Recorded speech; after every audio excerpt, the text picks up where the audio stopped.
asalaamaaleykum wa rahmatullah maa ngi nuyu ku nekk ci turam ak santam di nuyu doyen Lindor bi ma jàkkaarloo nii ci ligne bi dafa doon laajte ana lien bi comme gisuma lien bi ma dafa ko appel direct.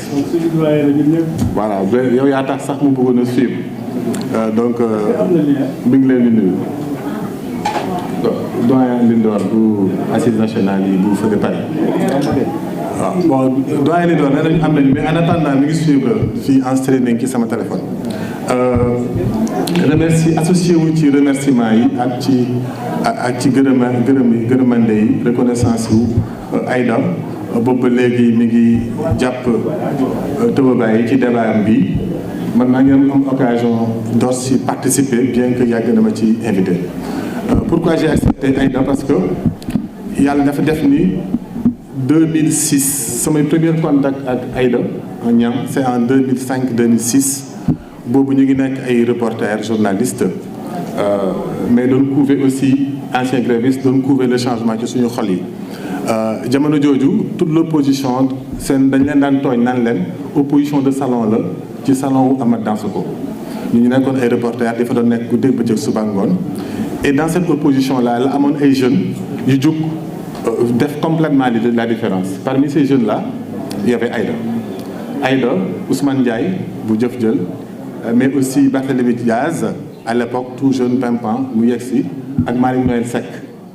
on les appelait au quotidien les samouraïs du changement ñoom ñoo njëkk a ñëw à l'époque oser affronter Wade ci terrain bi wàcc ci terrain bi xeex ak moom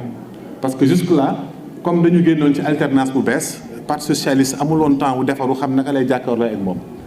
réunion yu bëri ñu wax opposition républicaine il a fallu que cette génération là ñëw bu ñu ñëwee des jeunes ñu ñëw dugg ci espace bi commencé yenn marché yi je me rappelle am na fi ay jours yu mémorables yoo xam ne loolu choc yooyu noonu mooy provoqué plus tard ce qui s'est passé en 2007 bu ñu contester l'élection présidentielle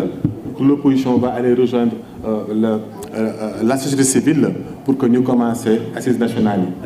yi nga xam ne nekk na benn point lumineux ci l'espace public et politique sénégalais nga xam ne mënoo def dara te doo ko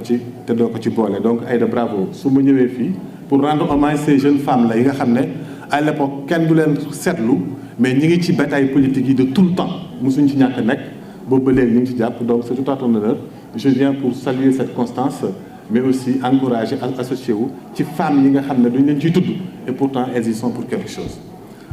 bu loolu weesoo jot amut temps bi bëriwut damay li ma ci bëgg a wax bëri na trop par rapport ak contexte aussi bi ñu nekk Sénégal yëpp war a di xaar lan lañ ci xalaat dama bëgg a tibb tuuti rek ci fi ñu ci toll nii ci justice bi ak amnistie bi parce que qui parle d'amnistie parle de justice qui parle d'amnistie parle aussi d'impunité qui parle d'amnistie parle d'amnistie parle de reconnaissance fan lañ jógee ak suñu justice ak fan lañ ci toll dama bëgg a def benn perspective benn profondeur bu tuuti ci suñu justice bi ñu am tey ak lan moo taxoon ñuy engagé wu parce que on parle d'engagement ici et comment on construit ensemble pourquoi on s'engage dans ce pays lu tax nit ñi di xeex lu tax di nit ñi di rëgg ji ba nit ñi di dee parce que ci engagement ci la ay xale deewee woon ba tey ji ñu ngi wax 80 et quelques morts engagement moo taxoon mais lan la moo taxoon engagé wu ak bu ñu engagé wu ba pare ba foog ne am nañu un acquis je pense que mu Ndiaye wax na ko ci biir kii yëpp pourquoi à chaque fois acquis yooyu noonu ak xeex boobu noonu yëpp dafay mel ni dafay mën na li furaas fan la commencé ak kañ la commencé et depuis quand justice bi ñu am tey justice bi ñuy ooyee ni justice Sénégal al fokk ñu xam lan mooy cosaanam fan la jógee naka lañ ci jotee nag suñu justice bii nga xam ne ak toutes ces différentes institutions ces mécanismes ces outils yi mu am lan mooy cosaanam nan la daan attee sénégalais yi ci cosaan boo delloo téeméer at ci ginnaaw boo delloo juróom fukki at ci ginnaaw boo delloo juróom benn fukki at ci ginnaaw justice bi lan la meloon démb te mel ko ba tey dañuy fàtte ne su ma permettez ma taxawa je peux par habitude dañuy fàtte ne bu ñu amee contact ak tubaab bi ci dans le cadre de la colonisation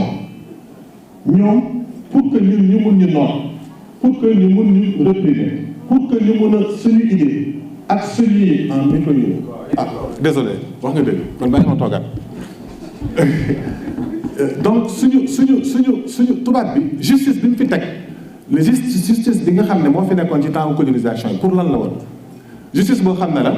dafay nekk à la main de l'exécutif bi fi tubaab bi bàyyi pour que képp ku am opinion boo xam ne du opinion moom mu mun la réprimer pour que deux képp koo xam ne am nga xalaat yoo xam ne ak doxalin boo xam ne muy sa social muy sa culture muy ak népp noo munti di xalaatee bu fekkee d'accord ak tubaab bi ni muy defalee exécutif bi mu fi teg justice boobu dafay trouver ay moyens yu mu ko criminaliser tëj la loolu moo tax Aline Sitoé Diatta ñu mun ko condamner ci justice bu am si biir réew mi loolu moo tax aussi ku mel ni Cheikh Ahmadou Bamba ñu mun ko justice bi mun ko jël yóbbu ko déporter ko faneen parce que dafa nekkoon justice boo xam ne dafa nekk à la main d'un exécutif pour mu réprimer ay opinions politiques ak ay idées politiques est-ce que bi ñu jotee indépendance dañ taxaw ci justice boobu bi ñu jotee suñu indépendance est-ce que bilan ak coppite yi ñu waroon def d'abord ci esprit bi l'esprit de ces lois-là ensuite ci imaginaire yu tourne autour de est-ce que ñun jëm nañ ko soppi boobu ba léegi je ne pense pas lan la ñu jural alternance bi ñëw dañuy góorgóorlu ba wëccu dañuy góorgóorlu ba xale yi dee pour ñu changer mais bu ñu ñëwee le même système judiciaire bi fi nekk mooy continuer ba léegi moo tax li koy faj du ay réforme ak ay réformettes ak ay assises rupture bu profonde la bu sérieuse boo xam ne ñëpp dañ ci war a jouer seen partition te moom lañ doon yaakaar ci ñii fi nekk doxaluñ ko donc ba ñuy engagé wu pour lan ñuy engagé wu une fois que ñu jot ay résultats ci li ñuy woowee ci démocratie électorale yi on se rend compte que démocratie boobu noonu c'est juste pour faire valoir le même système que nous combattons de manière froide mais du changer maintenant à partir de ce moment nag ñun citoyens ñoo war a xoolaat suñu doxalin naka la ñuy xoolee suñu doxalin ci contexte yi nga xam ne ma indiwaat loi wu amnistie bi ñëpp dañ ne woon bëgguñu ko dama bëgg ñun ñi nga xam ne dañuy woyee suñu bopp opposition et je suis très à l'aise parce que fii am na opposition parlementaire am na aussi une opposition bi comme ñu mel ñoom Khalifa Sall am na lu ñu fi représenté lan mooy suñu rôle ak suñu responsabilité ci chaque sénégalais ci juróom benn fukk ak nangam xale yu dee lan moo ci suñu responsabilité kenn ku nekk dem assemblée nationale di voter ak a xuloo ci interprétation loi li gënoon yomb mooy bépp acteur boo xam ne d'une manière ou d'une autre xam nga ci dara nañu organiser ay foraay yu mel ni ñu rendre reconnaissance ñi dee pour wax naka lañ deewee et je pense que bu ko Yewwi l'ancien Yewwi ce qui reste di Yewwi bu ñu ko commencé woon rek danañ ubbi ay xët danañ leeral Sénégalais yu lu bëree parce que enjeu bi su boobaa du royante du jël nii dóor ci ñee du jël police tëj ñii wala lakk tëj ñële enjeu bi mooy naka la ñuy fexee ba bu engagement amatee pour le Sénégal kenn du ci dee parce que on a compris et on a su ce qui s'est passé mais jusqu'à présent ñii wax ne dañu dindi amnistie bi ak ñii wax ne buñ ko dindi yëpp kenn ku ci nekk am nga ci benn part boo xam mën ko war ko gindi Sénégalais yi gindi waleen ko nga bëgg ñu dem di ko xuloo ci Assemblée nationale démarche yi aussi dafa war a changer mënuma guddal temps bi dafa jot weeru koor lañ nekk je préfère laisser un peu la salle parce que loolu la gën a rëy ci cin bi xajul ci kii bi l'essentiel c'est juste d'ouvrir le chemin pour que les discussions puissent s'exprimer. Merci beaucoup. Merci Pavel Baro. Intervention bi dafa am solo xam nga fu mu gën a amee solo mooy daf ñu rappeler indi suñu contexte actuel. suñu actualité boo xam ne effectivement ce terme de référence bi yaa ngi doon wax ne on est à un an du pouvoir du nouveau régime. Il faut bien qu'on apprécie aussi. Et donc, après, l'actualité de cette loi d'amnistie, mais surtout d'avoir la vue de France sur de justice. Effectivement, il faut qu'on soit totalement dans la décolonialité. Nous nous continuons de vivre avec les instruments de la colonisation. C'est pas possible. Parce que nous avons c'est juste une réflexion. Et donc, on a consacré qu'une des finalités intermédiaires de la gouvernance, mais c'est l'état de droit, et dans l'état de droit, il y a aussi au-delà de l'équilibre des pouvoirs, les droits et les libertés, mais l'accès équitable à la justice.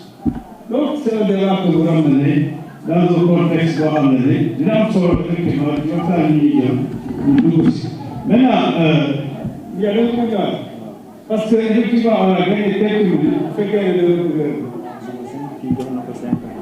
donc il y a une solidarité des panels. Bu fekkee. On pourra rapidement, on a 20 minutes. Parce que jamono ji toll nii il est 19h10. Donc on a 20 minutes pour le retour. Léegi nañu fexe nag ci salle bi. Salle bi nag je crois que am na